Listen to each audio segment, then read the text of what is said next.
thank you very much. And he's not 68 years old. He's actually 95, right? But he's been mining for 68 years safely. It's fantastic. I thought he looked pretty good at 68. He looks really good at 95, I'll tell you that. So I want to thank everybody. It's fantastic to be here. We've had a tremendous response from the miners. And you look at West Virginia, what happened there during the primaries, it was a massive landslide for Trump. And it was very interesting because after winning New York, here we are standing on Fifth Avenue, and I said, this incredible street, New York, and for some reason, and it had nothing to do with West Virginia, I just said it because I was seeing what was happening with this industry. And I said, in this, really such a different location, that we are going to put the miners back to work. And I said that during my speech. And by the way, and I meant it. And then a number of weeks later, I went to West Virginia, and we had a big, huge building, actually, and it was packed, and there were thousands and thousands of people, tens of thousands of people outside. And you've never seen so many people. And it was like love. It was like absolute love, the way they showed up. Miners. And, we did so well there. It was something I won't forget. I mean, it was really incredible. And I pulled over some of the folks, because afterwards I was talking to some of the people and some of the mine owners who have been really decimated and really, in many cases, destroyed by regulation and by what they're doing to the mines. And you look at all the mines that have been closed up. But I brought over some of the miners that we were talking after the speech. And I said, could I ask you, would you ever think of maybe leaving and going into a different industry, going into a different job? And they all said, and I understood this very well, because my father was in real estate, I went into real estate, and we sort of do that. They said, Mr. Trump, we love mining. We don't want to do anything else. We love mining. I so understood that. It was so incredible. And they all said it at the same time. They want to be miners. But their jobs have been taken away. And we're going to bring them back, folks. We're going to bring them back.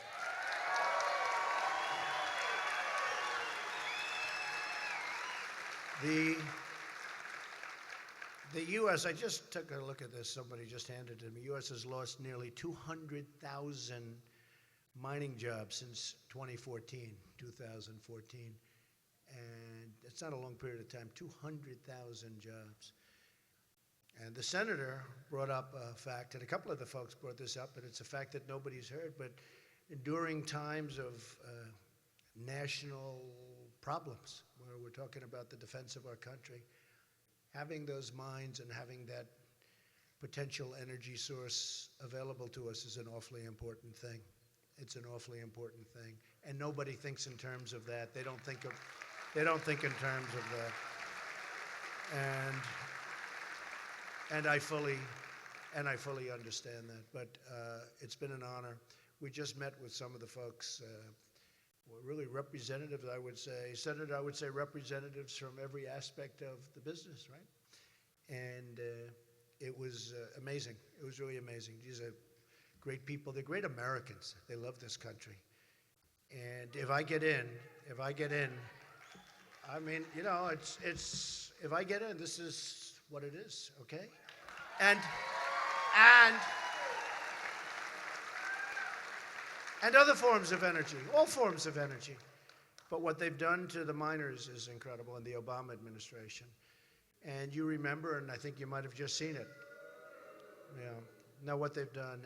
And nobody knows, clean coal, nobody knows why. Look at what's happening with China, the amount of energy they're producing and what they're using coal for. Tremendous amounts of, just tremendous. It's incredible. And they're not cleaning it. Believe me, they're not cleaning it. We have a very, very small planet compared to the universe, right? And that stuff is going up, and they're not cleaning it. And here we produce great stuff, and we're not allowed to use it, and it's getting worse and worse. So they're going to be out of business soon. Hillary Clinton will be worse than Obama. You know it. She'll be worse. Don't forget, when she made the statement, going to put the mines, and essentially going to put the mines and miners out of business. Going to put them out of business. And I guess she forgot about West Virginia, right? She was going to West Virginia. She forgot about Virginia too, in all fairness, you know. But, you know, she had West Virginia right after, short time after that. And you remember when she went into West Virginia, she met with that wonderful family, and the man, a miner for many years, and he was trying to explain to her, and she was trying to say, well, you know, I really want to keep you. She didn't know. She was groveling. She was groveling. She didn't know what to say. I don't think he was going to be easily convinced. Do we agree? Because she said it. Just like she said, and you know, she said it was a mistake, that she's going to raise taxes in the middle class. You saw that one? Nah, maybe she misspoke. I mean, we have to give him a break, but it did come out awfully loud and clear. I don't know. Hey, look, hopefully it won't matter, okay? Hopefully it's not going to matter because she's not going to get the chair. But what I told the folks before, we were over at Peterbilt, the plant, incredible. But what I told the folks before is that you have to get out and vote. Because, you know, the miners, to a certain extent, they're so down and they've been treated so badly that they haven't been voting. They haven't been going out and voting like they can. And that includes members of their family that have left the mining business, members of the family, they've left coal, they've left everything. And they've gone into something else, and that's fine, that's great. But they live in Virginia, and they vote. And their parents are still in the coal world where they want to be, and that's where they want to be. But everybody has to get out and vote. If you get out and vote, we're pretty close in Virginia, and she's spending a fortune on ads. A friend of mine said he can't see television without seeing anti-Trump ads. And they're not even true. My friend actually said, they're not true. I said, I know. I could go over those ads one by one and show you it's fraudulent actually, but what are you going to do? She's spending Wall Street money on ads, and it's just one after another, and this guy kiddingly said, I just want to see one Ivory soap ad, one, just to break it. And we haven't spent anything yet. We will be, because we're doing well, but we haven't spent anything yet. We're holding it. But it's really a shame that they can say whatever they want to say. They try and demean and defame. And then you look at what she's doing with her emails, 33,000 missing emails. Yeah, 33,000. Yeah.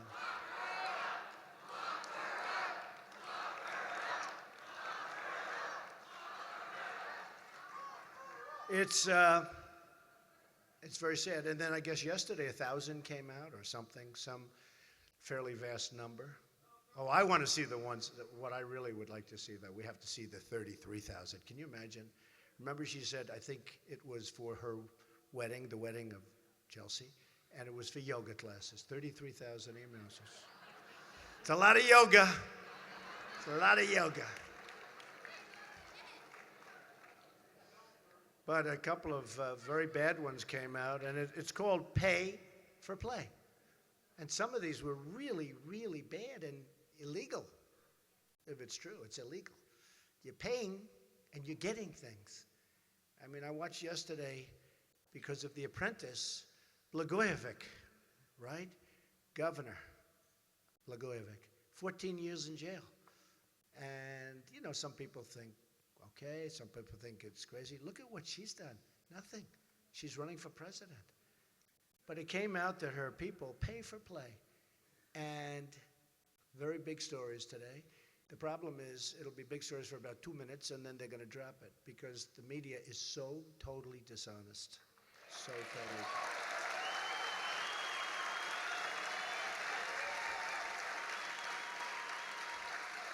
If that were me, the story that just came out this morning and really hidden from some of the major newspapers, hidden. If that were me, that would be the biggest story in the history of the various papers. They'd go quadruple spacing, boom, Trump. But with her, it's just terrible. I mean, some of them covered it big league, but some of them are just refusing to really report the facts. And I think it's going to get worse and worse, though, because I assume more stuff will come out. But this was big stuff. Pay for play. It's illegal. I mean, it's illegal. And we'll see what happens with it, folks. We'll see what happens with it. But it's very serious stuff. It's very, very serious. I don't know that it can be any more serious than deleting or getting rid of 33,000 emails and all of the other things, the server, which you're not allowed to have the information gotten off that server by who knows who, probably many people, many countries potentially, Secretary of State to put us all in that position. So I think it's a very sad thing. And they give her a pass on everything. Give her a pass. It's so sad when I watched that.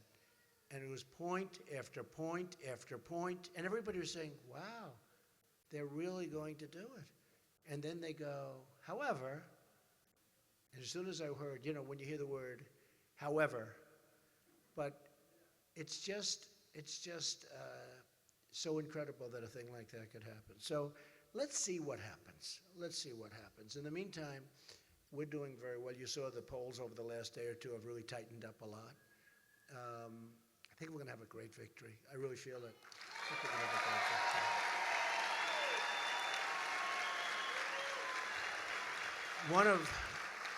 One of the things I suggested is your ballots, you go and sign, do it early so you don't have to, because on November 8th we have our big day. And if you go in and sign, we have some people in the room now that I met before. They're going to be pushing hard, but put in your ballots. They have certain requirements, and you live by those requirements perfectly.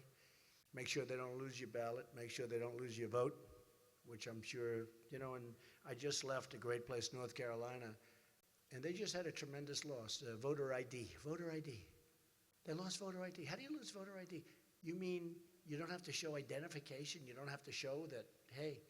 And then you say, you know, I've been talking about the rig system for a long time, and I get hammered in the press for talking about, oh, I can't believe he'd be talking about the rig system. And then in the meantime, voter ID you don't have to do. And I'm sure none of those folks would be voting 10 times during one day, right? I'm sure a thing like that.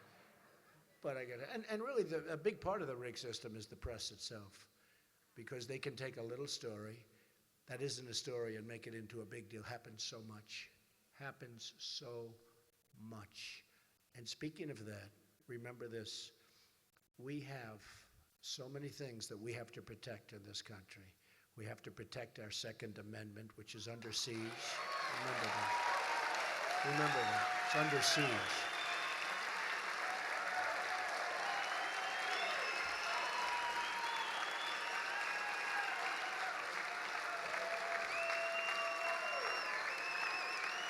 Thank you, thank you, thank you. We have to, you know, I see, and by the way, we have a lot of unity in the Republican Party, but nobody talks about it. If one senator says, we're not voting for Trump, never Trump, some people were beaten so badly that they, you know, they just can't get there. And I understand that. I mean, I can see how that can happen. So, you know, they've won throughout their lives politically, and then they lose an election by a lot to a guy that never ran before, okay?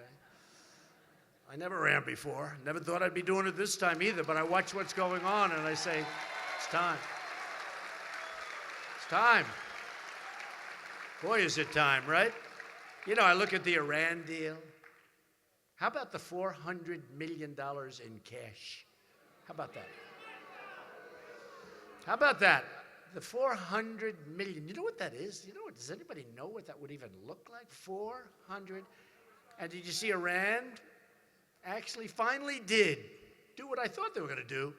They released pictures because they want to embarrass the United States. Just like they took the 10 sailors and they made us look so bad. They made us look so bad. It was like a humiliation of our country. Okay, this is horrible. And then we keep going and going. And you saw what their so-called leader, somebody would say the supreme leader, I refuse to use that term. President Obama would say the supreme leader. What is going on, folks? What is going on with our leaders and with our leader in particular? He is grossly incompetent, okay? Grossly incompetent.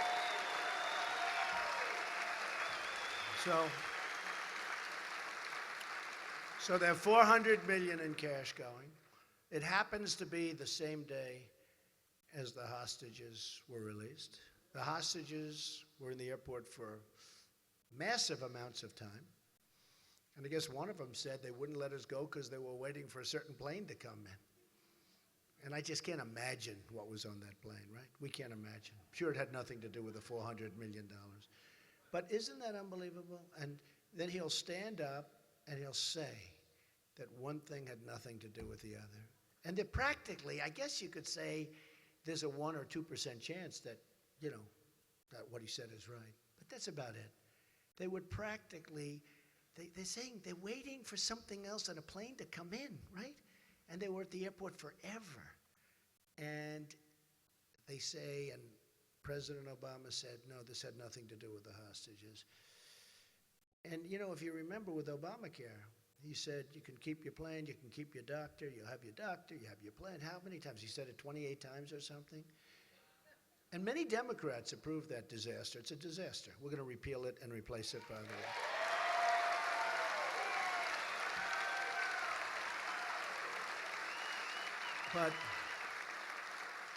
But many Democrats would not have approved, won by almost nothing. The margin was almost nothing. And a lot of Democrats approved it. They didn't want to approve it. But, with the doctor and the plan and over again, a lot of pressure put on. And it's out of control. Premiums are going up at a rate that nobody has ever seen before. In Texas, through Blue Cross Blue Shield, they just had almost a 50% increase. And the big increase is now going to come on November 1st.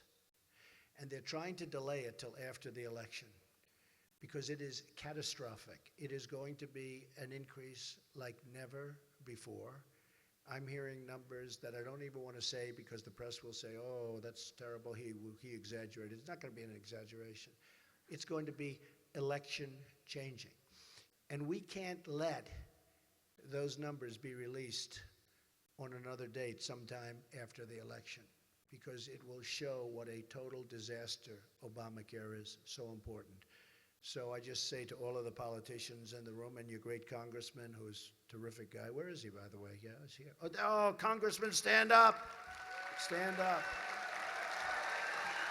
Vote for him. He's our guy. Senator, stand up, Senator. Come on, Senator. Good. Now, you have great people here. So right now they're swimming uphill. But with Trump, we'll be just sliding beautifully down. It'll be a whole different deal. It'll be a whole different deal. And it can happen quickly. It can happen. We discussed that. We had a big meeting and we discussed it. It's going to happen very quickly. Doesn't need to go through Congress and doesn't need to go through lots of different things. EPA is very important, what they've done. And we want, everybody agrees, we want clean air and we want clean water. Do we agree? I want. So I very much appreciate the meeting. It was a great meeting. I just want to say that Virginia has lost 1 in 3 manufacturing jobs since NAFTA. Now, NAFTA was signed by Bill Clinton. NAFTA is a disaster. It's been a disaster not only for Virginia, but for virtually every state. Upstate New York, it looks like a war zone. That's why I won so much. And I got the upstate vote in numbers that nobody's seen before. Upstate New York, you go to New England, you see the factories, these beautiful old factories that you see, they were once thriving, thousands and thousands of people working. And those people now are doing part-time jobs.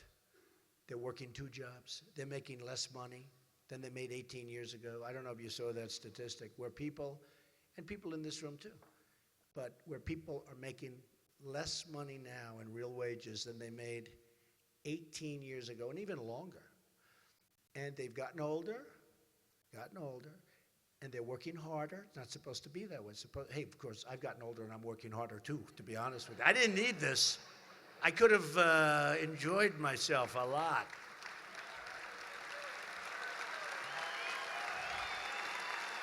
We're all getting older and we're working hard. It's supposed to be, it's supposed to be the other way, right? We're getting older and starting to relax. No, it's not working. I don't know. I don't know if I'd like that. I love what I'm doing. I have been all over this country.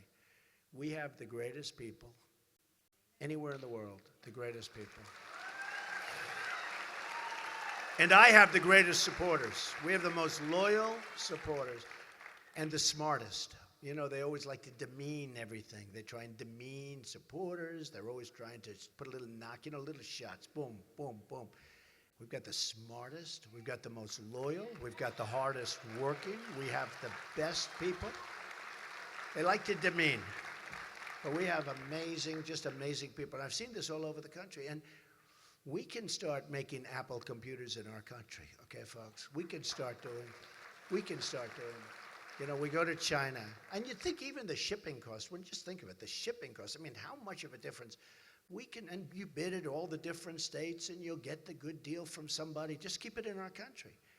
When they close plants and they move to Mexico, and then a company builds in Mexico whatever product they're making, and then they think they're going to sell the product back into the United States, all of their people have been fired. Every single one of them have been fired.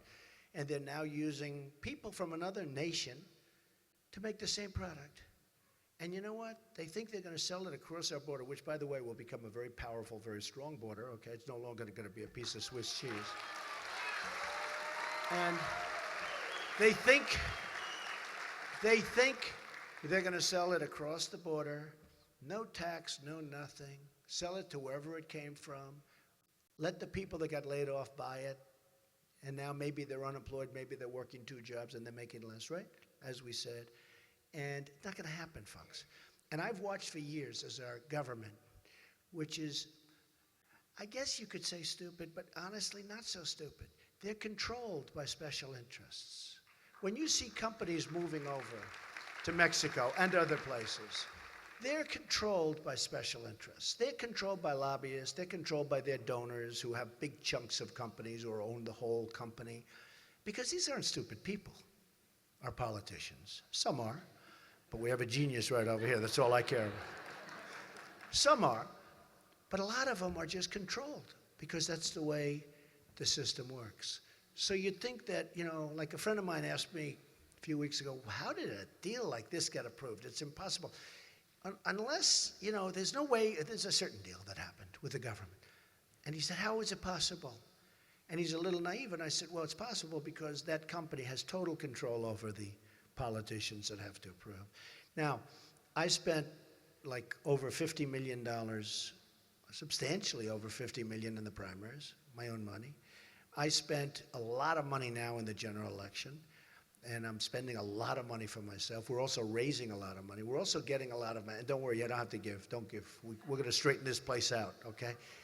We're going to straighten this place out. But, we have a lot of small donors, $61, I think, average.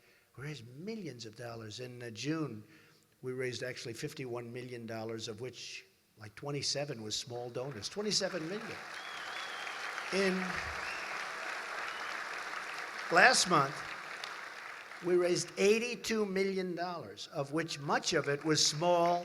I love the small donations, to me the best.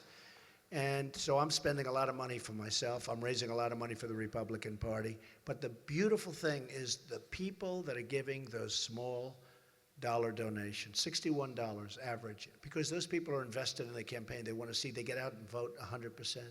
They get out there and they vote.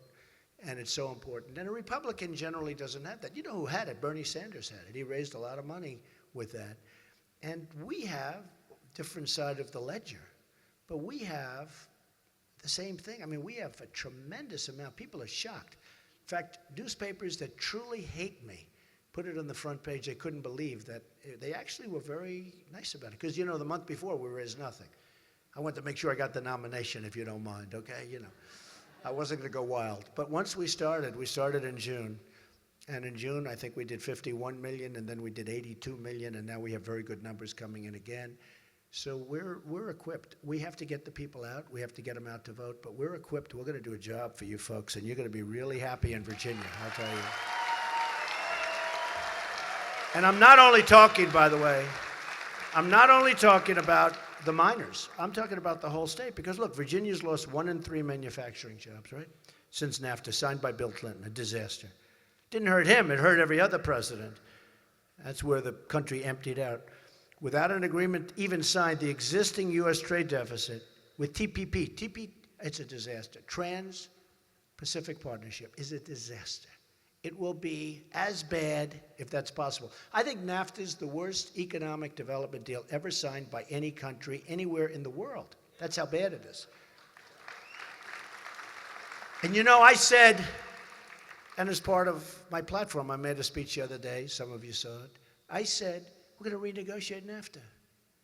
And they said, well, supposing they don't renegotiate. I said, that's okay, then we're going out. We're out of it. Because it's sucking our jobs out of the country. I tell this story because it's such a perfect story. I could go out and hire a consulting firm, pay them $1 million, and they'll spend months on, telling me what's going on with here and Mexico and the different places, right? But I have much better. I have a friend who builds plants. I said, how you doing? He said, unbelievable. I said, great, it's going well in the United States. He's a U.S. guy. He loves this country. He said, no, Donald, it's going unbelievable in Mexico. He said, we're building some of the greatest plants in the world. He said, he called it the 8th wonder of the world. He said, Mexico is the 8th wonder of the world. I said, how about here? He said, not so good, not so good. Can you believe this? He's an American guy. He wants to build here. But just through years and years, I think he's the biggest in the world at plants, or just one of them. But he builds plants. And he can't believe what's going on in Mexico. Now, that's better than hiring a consulting firm and saying, tell me how we're doing against Mexico. I mean, I know the answer. Because he could give me the answer better than any guy that graduated from the Wharton School of Finance, that you're paying a lot of money and he'll go around and do surveys, right? It's common sense. And it costs me nothing, right? But that's what's happening. That's what's happening.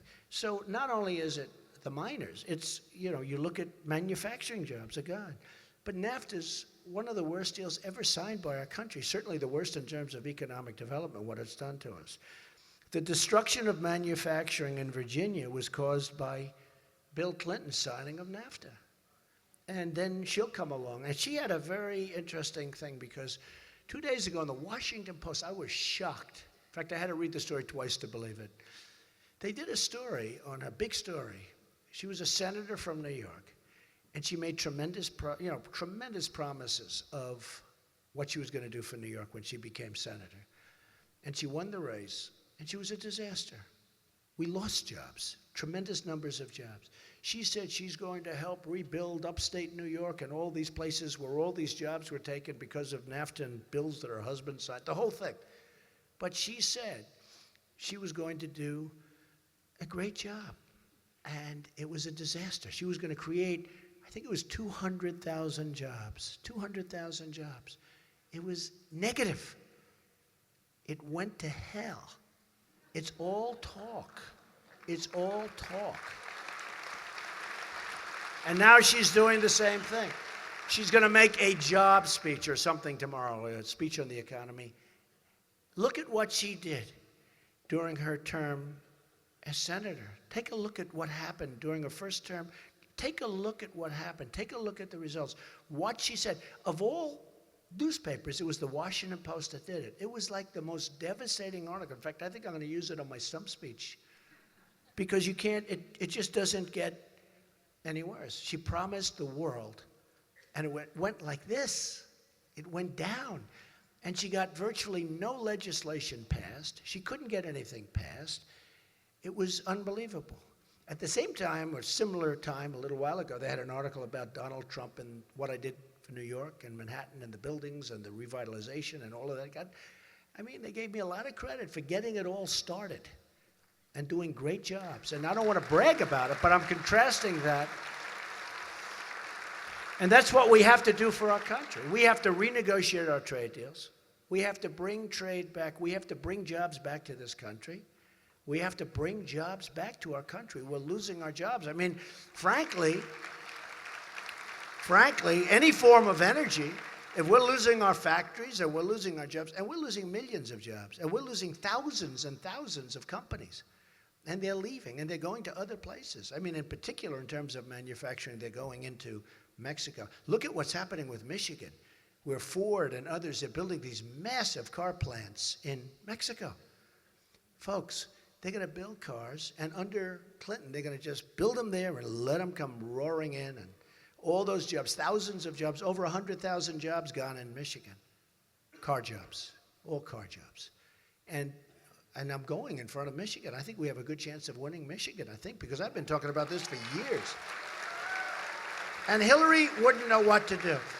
So I just ask people, when she makes her speech tomorrow or whenever she's doing it, she'll stand at the teleprompter, she'll spin around a couple of times, always a very short speech. Then she gets off the stage. She goes back home, she goes to sleep. When she makes her speech tomorrow, very limited time. Do you ever notice? Very limited. Everything's very limited. No effort, no time. Great effort, but doesn't spend any time. She'll make a speech and you'll see her a little while later. I mean, take a look during the primaries. Take a look at the whole thing. When she goes out and she makes her speech on economic development or on trade or in the economy or whatever she's going to be talking about, refer yourself to yesterday. Take a look at the Washington Post. Take a look at the promises she made as a senator from New York and the job she was going to create. Take a look at what happened. It is a wasteland, what's happened up there. Our jobs got sucked away from us. Our factories are falling down. Just from the rain and the wind, the ice, the snow, they're falling down. These plants are falling down. And you could envision 30, 40 years ago, 25 years ago, vibrancy. And now take a look. But you have to read this story. And I think the biggest shock, if I read this story anywhere else, because I know the story. I mean, I know she did nothing. She had 3 minor bills passed. One was the naming of a building and very little stuff. She did nothing.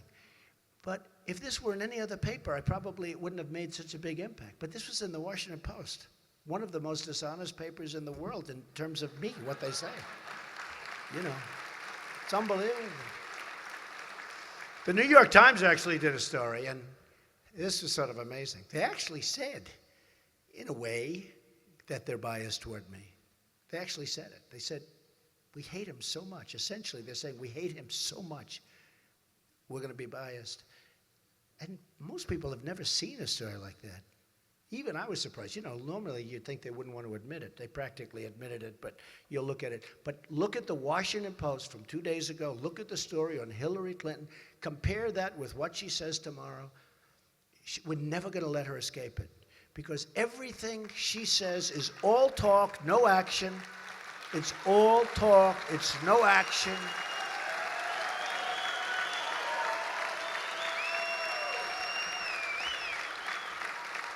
And the funny thing is that she put in a pretty unpopular guy, right? A pretty unpopular guy.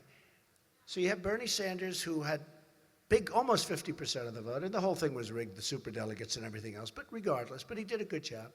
The nice thing about Bernie's people is that they agree with me on one thing, trade. Because he was so against what was going, these bad trade deals.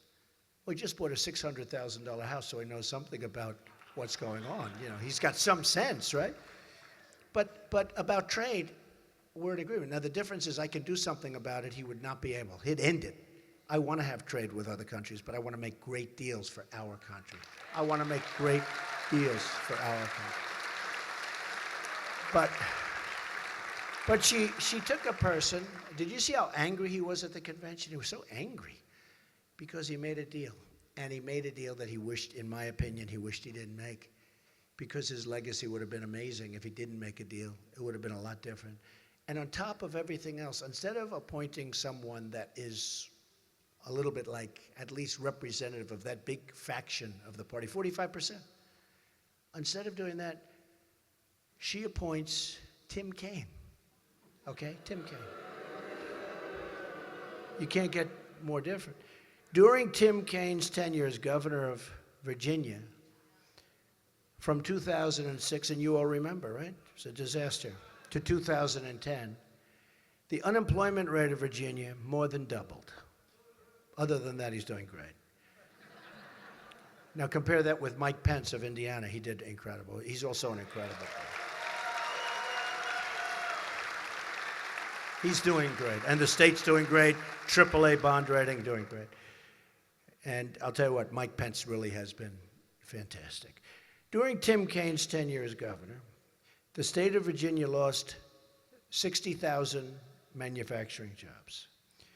During Tim Kaine's tenure as governor of Virginia, it averaged only 1.1% in real GDP growth. Less than a week after Tim Kaine became governor of Virginia, he proposed a nearly $4 billion tax increase, including a tax increase on people earning as little as $17,000 a year. So everybody felt the brunt. And I could go on and on. I could just go on and on talking about his transportation disasters, everything else. And I watched him the other day, and he was saying, you know, he's won elections, but they've always been very close. He said, every election I win is very close. That's not a good thing, right? In other words, it was so razor thin. And then I said, well, let me check. And I called up some friends, and when they first picked him, I said, oh, boy, that's going to be tough, because we got to win Virginia. I want to win Virginia.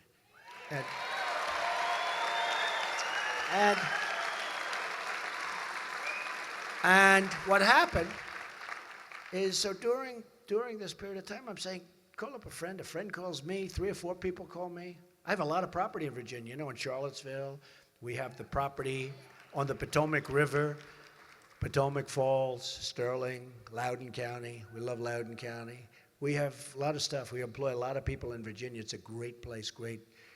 I don't know if you know my Charlottesville place, but it's a fantastic place. It's now a winery. It's one of the largest wineries on the East Coast. We have a lot of employees there. They're doing great with Virginia wine, which has become a very big thing. And so I have a big stake in Virginia. We have a lot of different property in Virginia. It's just, these 2 places are incredible. They're incredible places. But I figured she was going to pick somebody that was unbelievable. So I heard she picked somebody from Virginia, an ex-governor. I said, oh, man, that's going to be tough. We got to beat somebody. He raised your taxes by $4 billion in his first week. You had negative growth. I mean, think of it. He raised your taxes by $4 billion.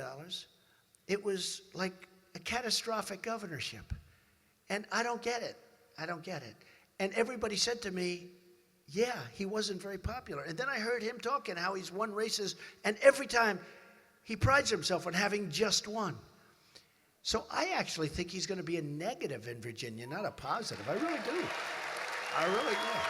Hey, but you know what? I wish him luck. Whatever. But look, here's the story, folks. We have an election which is, I think, going to be the most important. And I know they say this, everybody says it every 4 years. I thought it actually 4 years ago. But this is going to be, I think it's our last shot. I know this, it is the last shot for the miners. It is the last shot for the miners. That I know.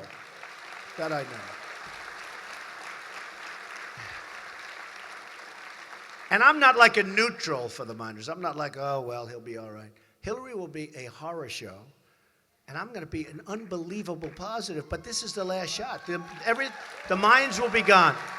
The mines will be gone if she gets elected. I honestly believe she'll be worse than Obama, and I know that when she made the statement not so long ago about the miners and the mines are going to be gone, that was a statement that she believes. That was the real truth. It wasn't sitting down talking to the guy who's such a good guy. I've seen him on other programs, and really a good representative in so many ways. But that's the real Hillary, and that's what she's going to do. And she'll probably come in, and she'll probably come down and see you, and she'll say, oh, well, I actually think, believe me, folks, that's where she is. I hope you understand it. These politicians can say anything they want and get away with it. It's really disgusting. Okay, it's really disgusting. So we're going to open up We're going to do such a good job. And, I understand. I grew up, my father was real estate. I grew up with the carpenters. I grew up with the sheetrockers. I grew up with the plumbers and the policemen and the firemen and the whole thing. And that's what I grew up with. People say, gee whiz, you're a rich guy, but you get along very well with a lot of carpenters and a lot of electricians. I said, yeah, that's what I did. That's what I did. And these are amazing people. The miners are amazing people. So I really, and I say it's up to you. You got to get out and vote. You just don't vote, I don't know why. And I think it's because you've been beaten so badly as an industry and just beaten up so badly. I was talking to her about it with your congressman. You're just beaten up so badly that you just don't want to do it. And I can understand it. You got to do it. You got to give it one shot, It takes you 25 minutes or 2 minutes or 10 minutes. You have nothing to lose. You have absolutely nothing to lose. Believe me, you will be happy. You will be happy. You will be absolutely happy. So just a couple of other things. Immigration. We've got to have strong borders or we don't have a country.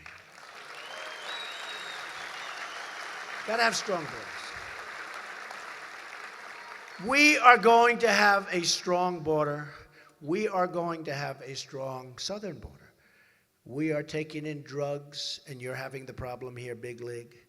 Up in New Hampshire, where I won the primary, I got to know the people so well.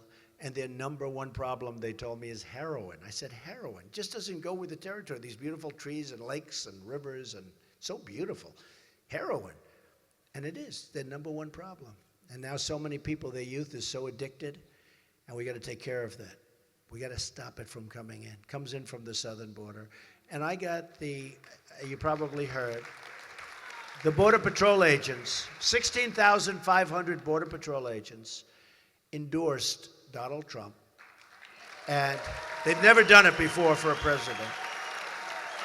They've never done it before in a presidential. 16,500. Sheriff Joe Arpaio of Arizona, great guy. He endorsed Donald Trump. I think he probably knows borders better than anybody in the history of the world, right? Sheriff Joe, he's a great guy too. But he endorsed us. And we got to have borders. We got to stop the drugs from coming in. We've got to stop illegal immigration. Illegal immigrants, and we will build a wall. Don't worry about it. We're going to build a wall. Gonna have to. Gonna have to. We're going to build a wall. And Mexico's going to pay for the wall. They're going to pay for it. Just so you understand, look, some of these politicians would get off stage with me and they'd say, you know that you can't build a wall. I said, really? China just built 2,000 years ago. China built a wall 2,000 years ago. 13,000 miles. We have 2,000 miles, of which we really need 1,000 miles because you have a lot of natural barriers, a lot of natural barriers. So you need 1,000. But we have 2,000 years ago, a wall was built, the Great Wall of China. This is a serious wall, okay? This is a very serious wall. And we have to build 1,000, and we have Caterpillar tractors. We have Caterpillar tractors. Not Komatsu, we have Caterpillar. We don't use. No, we have Caterpillar. We're going to start. Remember in the old days? Made in the USA, right? Remember they used to have made in the USA. We don't have it anymore. We're going to have signs, just like, they made these signs. I love them too. But we're going to have signs. Look how beautiful on both sides. See, we cover it both. You like yellow? You like black? Yellow, black. Beautiful. We cover a lot of territory, right, fellas? What a good-looking group of people this. They'll be so happy in a year from now. They'll be so happy. It's going to go fast. But I will say that, so we have to build the wall. And we're going to build the wall. But, the politicians would tell me, you can't build a wall. Really, can you build a wall? They don't know. I built 90-story buildings, building buildings and stuff, building a wall. Boy, is that easy. Precast. Pshoo. And every time they fight me, it gets 10 feet taller, right? Every single time. Gets 10 feet taller, goes up. Goes up, up, up. Taller it gets, the safer it gets. No, we're going to have a wall. And we're going to let people come into our country because we want people to come into our country, but they're going to come into our country legally. Legally. And then I said, Mexico's going to pay for the wall. Now, we have a trade deficit with Mexico of like close to $60 billion a year. Think of it, Mexico. They're making a fortune. So these politicians say, because it's not their deal. It's not their deal. These politicians say, well, okay, maybe you can build it, but how are you going to get Mexico to pay? When you are losing so much money on trade like we lose to Mexico, it's easy. The wall is peanuts compared to the kind of numbers we're talking about, where they're taking our jobs and building factories. And so easy. But they don't know that. They don't know that because they don't have that instinct. It's not that they're bad people, although in many cases, again, they're controlled by people that don't want to see the wall. There are a lot of people that don't want to see that wall built. And those are people that have reason to not want the wall built. And in many cases, again, they're representing their special interest groups, their lobbyists, their donors are representing companies where it's not to the advantage to have the wall built. But we're going to build the wall. We're going to stop drugs from coming in. We're going to stop all of this illegal immigration. And I see a lot of military guys in the room. We have illegal immigrants treated better than our vets in many cases. And that's going to stop. We have vets that are treated so badly. The Veterans Administration is a disaster. We're going to take care of our vets. Our military is depleted. It's depleted. We're going to build up our military. We're using fighters that are 18 years old where they can't even get parts. They have to go to airplane graveyards to get parts for our fighter jets. 2 went down last week. You saw that. So we're going to make a lot of changes, folks. We're going to make a lot of changes. So we have, just to sum up, Obamacare out. Repeal and replace. Very important. Common Core, we want education local. We're getting rid of Common Core. We're getting rid of Common Core. And it's obviously not working. Look at what's happening with our education. Look at where we're ranked worldwide. It's not working, folks. We don't need bureaucrats in Washington telling us how to educate our children in Virginia, okay? So we don't need it. Bureaucrats that make a lot of money, by the way. We're going to have strong borders. We're going to make great, great trade deals. We're going to bring jobs back. We're going to make money. We're going to make money for our country. We need money. We're losing a fortune. We're losing almost $800 billion. Think of it. $800 billion a year trade deficits worldwide. $800 billion. It's going to end, folks. It's going to end. We're going to have great relationships with these countries, and we're going to trade with these countries, but it's going to be a two-way street, not a one-way street. Right now, it's a one-way street. It's a one-way street to unemployment. They're stripping us. They're stripping us of our jobs. They're stripping us of our money. They're taking our manufacturing. I mean, every time I come to a location, I have statisticians, and they give me these numbers. I don't even need the statisticians, no matter where I go. I mean, manufacturing way down, always way down. Not going up, it goes down, keeps going down. They're moving to other places. They're moving to other countries. They're moving a lot to Mexico. It's not going to happen anymore, folks. We're going to keep our companies, and if they want to move, that's okay, but there is going to be retribution. It's going to be, there are going to be consequences. Going to be consequences. They want to sell product into our country, they're going to fire all our people. They want to sell product into our country. They're going to have to, sadly, they're going to have to pay. You know, use the case of Carrier. Every single air conditioning unit they make in Mexico, they're going to pay a 35% tax. And you know what? You know what's going to happen? Now, a lot of people don't like to hear that. A lot of the conservatives, you know, the conservatives. You know what's amazing to me? When I say I'm going to renegotiate NAFTA and make it into a good deal from a disastrous deal, now you always have to be prepared to walk, so there's a good chance we'll have to walk. But I'm going to make it into a good deal as opposed to a bad deal. I get bad stories. They say, that's terrible. He's going to renegotiate. Why? What's terrible? I want to make it a good deal. When I say I want to get the NATO countries to pay up, they're not paying, right? They're not paying, many of them. They're not paying what they're supposed to be paying. So when we're supposed to protect these countries, they're taking advantage of the United States, and I think NATO's a good thing. But they're taking advantage of the United States. They're not paying what they're supposed to be paying. Maybe they're not being asked properly, but they're not paying. So we protect countries that aren't paying. They're going to pay up. And you know what? The money, if you add it all up, do you know the kind of numbers we're talking about in this country? I mean, we go from a country that's really bust to a country that can just be incredible, incredible. And then I'll get people saying, I don't like NATO. I think NATO's wonderful. It was obsolete. I said it was obsolete because it wasn't covering terrorism properly.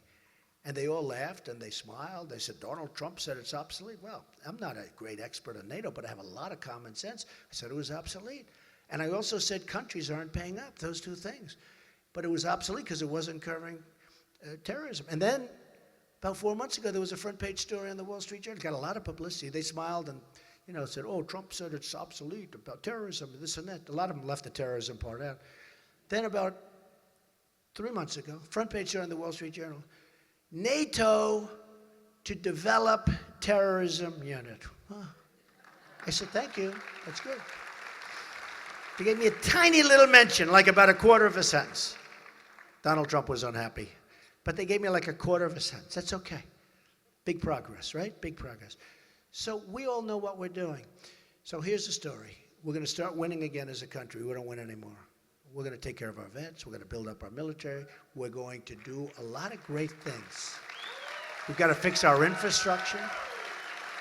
We're going to fix our infrastructure so those Peterbilts aren't going to be running over potholes and having lots of problems, right? You know what I'm talking about. A friend of mine in the trucking business said the roads have never, ever been so bad. You know that, right? That the roads have never, ever been so bad. He buys beautiful new equipment, and he said what these drivers go through with the potholes and the problems and the bad roads, he said it's never been like this. We have to rebuild our infrastructure.